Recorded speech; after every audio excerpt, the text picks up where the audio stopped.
Hey there everyone, Lord Fidget here with another episode of Ether Raids Gameplay. This time we have another 2-season video, since I did miss the upload last week. Kicking things off in light season with the Caeda team against this high cavalry pressure setup. I took full advantage of the miracle effect built into Selef's weapon to have him survive an attack from her and deal massive counterattack damage to put her into Wings of Mercy range. After that, she was able to sweep through most of the remaining enemies, with the exception of Note, since unfortunately after taking that hit from Selef, she would not have been able to take a counterattack from Note as well. However, after the first wave of enemies were defeated, I just needed to clean things up by grabbing the Ether Fountain and taking out Triandra. For match number 2, I deployed the Caeda team once more against this prison setup. I say the Caeda team, but this map was mostly, if not completely, dealt with by Uller, since the map is just very, very weak to Uller. If I'm being completely honest, since I did trigger the heavy trap on turn 1, I knew that the fake was the only one left, so I was able to break that and take out the Triandra and the Claude on the player phase. And then the enemies are just kind of forced to advance haplessly towards my team, and I was able to have Uller sweep through the lot of them. Well, except for the Celica, of course, who is trapped in the corner. Not really sure what the point is behind trapping Celica in the corner like that, but oh well, that's a thing that happened, I suppose.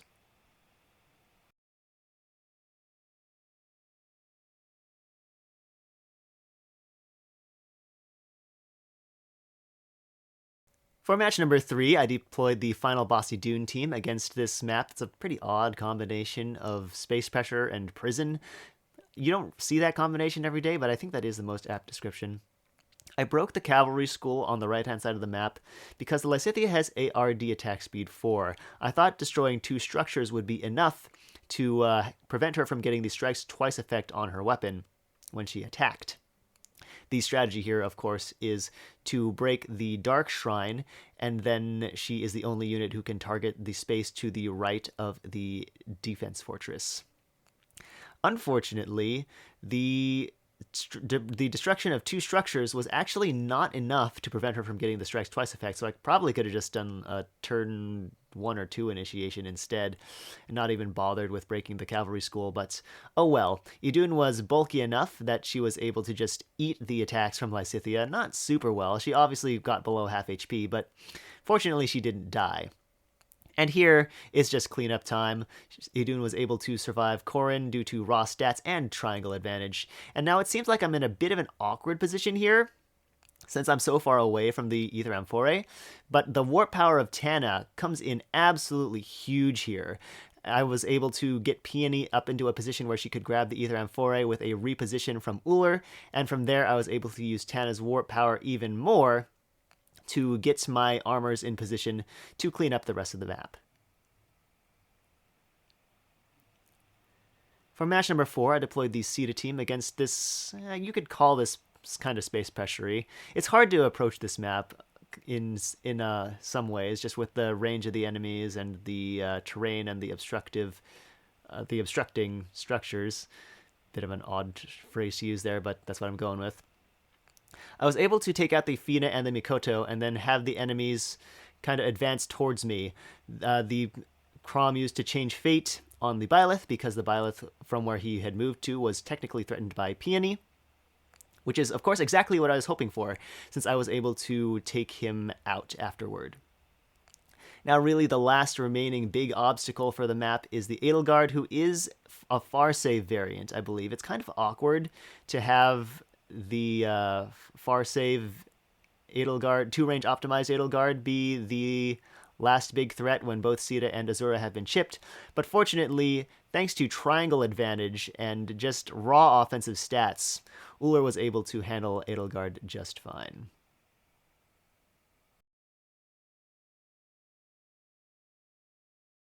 For match number 5, I deployed the Idun team into this cavalry pressure setup. I kicked things off with a turn 1 enemy phase initiation, and I actually messed this up. I left Freya over on the right side while everybody else kind of holed up over on the left, and I really should have taken the extra time to get Freya over to the right as well. Even if it had taken me an extra turn, Because once Sigurd gave his allies bonus movement, Corrin was able to attack Freya.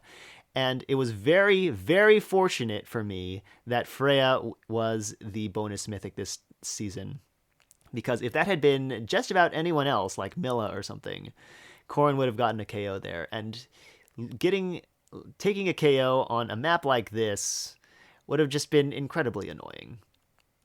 So fortunately, I dodged a bullet there. Bonus mythic was Freya, and I was able to have everybody survive, and then use the power of Fruit of Idun's Warp power to just kind of wander around the map, grabbing the ether structures, and then, of course, Idun was able to finish things off. For match number 6, I deployed the final boss Idun team against this cav line setup. I did another turn 1 enemy phase initiation here, making sure to position my units in such a way as to prevent Idun from taking the damage from gifted magic before she had to fight Lilina. Of course, that would have been incredibly fatal. So I was able to set that up properly. Unfortunately, she did still take a massive amount of damage from Lilina. I mean, I guess Lilina does have a triangle advantage and a huge attack stat, so that's not super unexpected. Fortunately, I was able to get off a huge soul on the Ascended Heir, which gave Idun enough HP to handle the Micaiah on the enemy phase. The Micaiah did have Phantom Res, so she was able to meet the Res threshold for the guaranteed follow-up effect. And then here, I actually decided that I needed to take out all the 2-range threats. So what I ended up doing was using a dizzying series of warps here. I used every warp skill available on this team, between Fruit of Idun to get Ullr up to the Thor, and then Aerobatics from Tana to reposition Ullr straight up towards Triandra, and of course Wings of Mercy to get Peony over to Ullr afterward to take the Triandra out. Then it was a matter of going around and grabbing the ether structures. Unfortunately, Idun is able to land the KO on Medeus here, so I did miss the ether fountain, but missing one ether structure was ultimately not a huge deal. For match number 7, I deployed the Caeda team against this map, which has a bit of a sneaky 7th slot element to it. I'll explain that in a bit.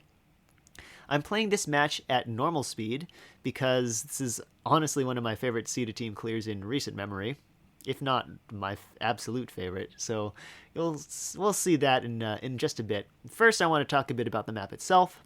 There is, like I mentioned, a interesting 7th slot element where if you stick a unit in range of the Lathe, like at the very edge, there's actually a dizzying series of warps and rallies that occur that will enable him to get a triangle attack off on the unit you place in range, which is incredibly threatening. And his massive natural range is large enough to make it difficult to approach the map, at least more difficult than it would to approach another prison setup. I considered trying to go for Lathe himself, like find a way to test the heavy trap in front of him somehow and then take him out and just run away, because the enemy's approach capabilities are pretty limited after that. But I couldn't really find any good way to do that. So essentially what I decided on was a hit and run strategy, and I actually messed it up quite a bit by not having Azura in place to take the Fortify Res 4 bonus from Peony. Caeda actually got hit by the Dark Shrine, so I had to take a couple turns to change that. But afterwards, I was able to have Caeda poke Medeus, not KO him, just kind of prod at him from the defense tile in front of him. The defense tile allowed her to survive, which incidentally is why it was impossible to get the clear off with Caeda taking the Dark Shrine. And then I was able to set up for the enemy's advance. Now, since no enemies got KO'd, Leif is still the recipient of Eldigan's Refresh here, and he can only move so far. I do think I messed up by placing Caeda where I did, Caeda Sea Blossom Pair, because if Note had jumped out to provide the rally in front of Leif instead of Katria, that would have been real ugly. I think Caeda could possibly have survived, actually, since she does have quite a lot of speed. But then I don't think she would have been able to KO the Idun here. Fortunately, Katria decided to go first, and Note just had to stay where she was. But I do think it would have been better to have Caeda Sea Blossom Pair just where Freya currently is, and have Freya just nowhere near the action at all.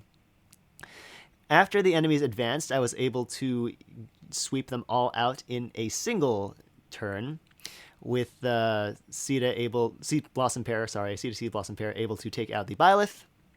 From there, that opens the way for Caeda Heart to take out the Catria, and since she is in Wings of Mercy range from her Medea's fight, I was able to have Azura warp in to take the KO on Note after that.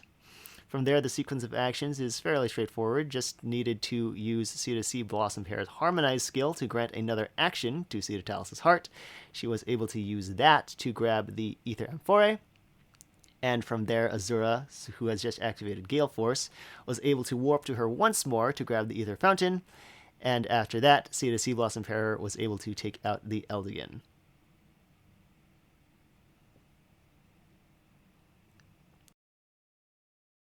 For the 8th and final match of Light Season, I deployed the final boss Idun team one more time against this save cluster setup. I kicked things off on turn 1, as this team normally does, using Tana's Fruit of Idun warp power to get all my units into position.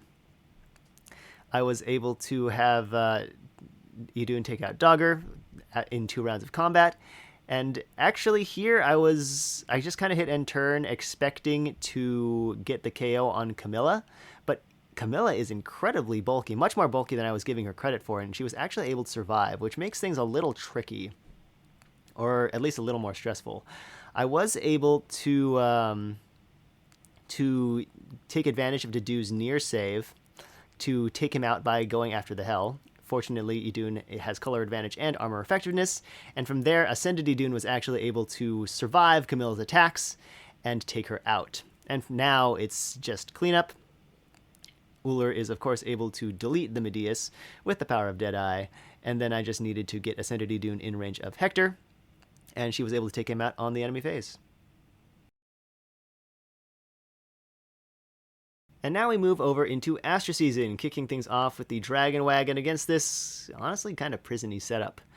I did, unfortunately, fall out of Vault of Heaven after the Light Season, because I forgot to play on one of the days. I think it might have even been the first day. Kind of awkward, and I just wasn't able to secure enough lift to stay in Vault of Heaven, so this is my climb back season.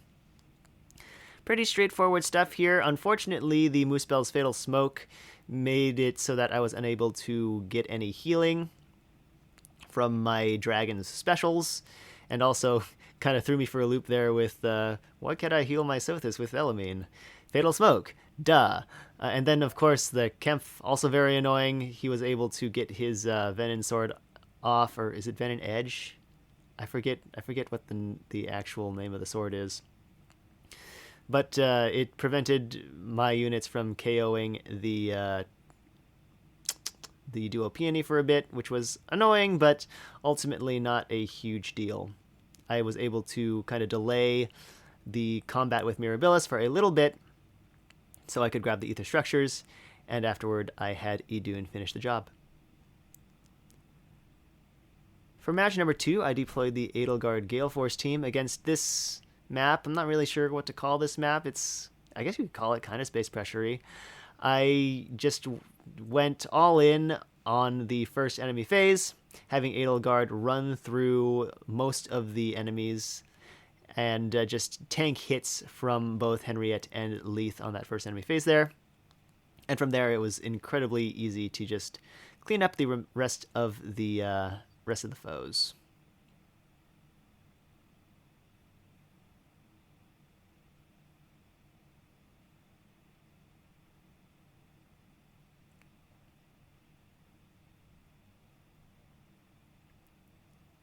For match number 3, I deployed the Dragon Wagon against this very prison-y setup. I kicked things off with a turn, I believe it was a turn 2 initiation. I was wanting to try turn 1, but I actually didn't position my dragons correctly. Kind of unfortunate there. But, of course, with a map like this, does it really even matter? I did have combat animations on. I think this match happened on the day after I did my 1-turn clear for the Veronica and Emblem map.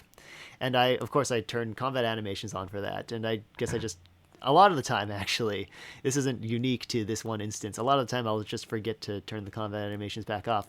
So you can watch the dragons beat up on this poor map, I guess. Yeah, pretty straightforward stuff. Not a whole lot to talk about. Of course, the enemies just kind of have to run into the dragons and die horrible, painful deaths. So, yeah, nothing too special here.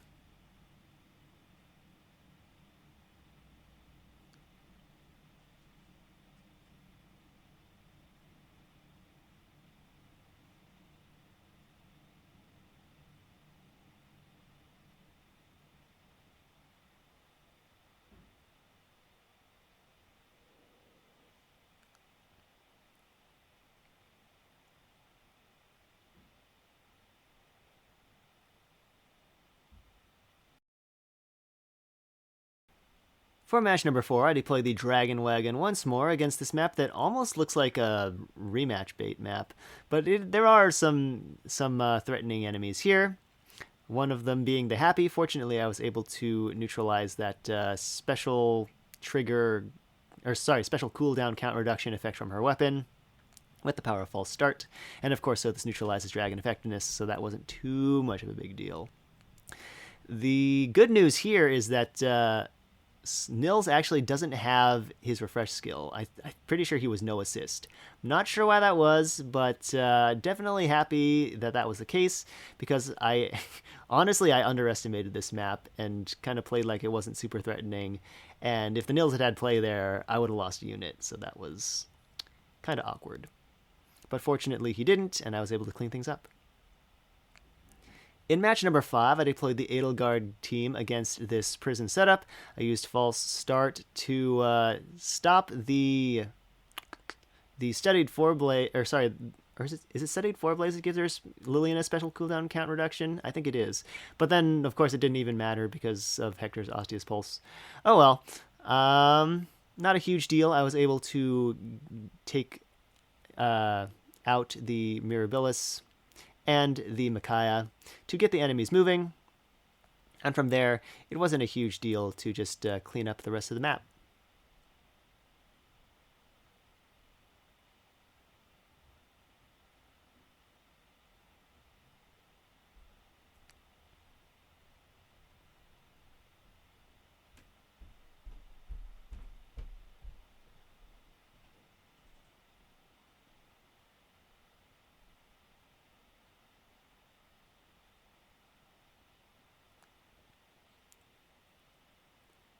In match number 6, I deployed the Edelgard team once more against this more of a prison setup, really. I kicked things off on the turn 1 by taking out the Sigurd and the Ishtar, and then just simply retreating. And then, of course, the last remaining serious threat is the Camilla, since there's no real enemy phase threat left, because the enemies are forced into a much more controlled approach since they don't have a refresher. And really the only thing that can threaten me is the counterattack from Camilla, which of course she has the Vantage effect. Very annoying.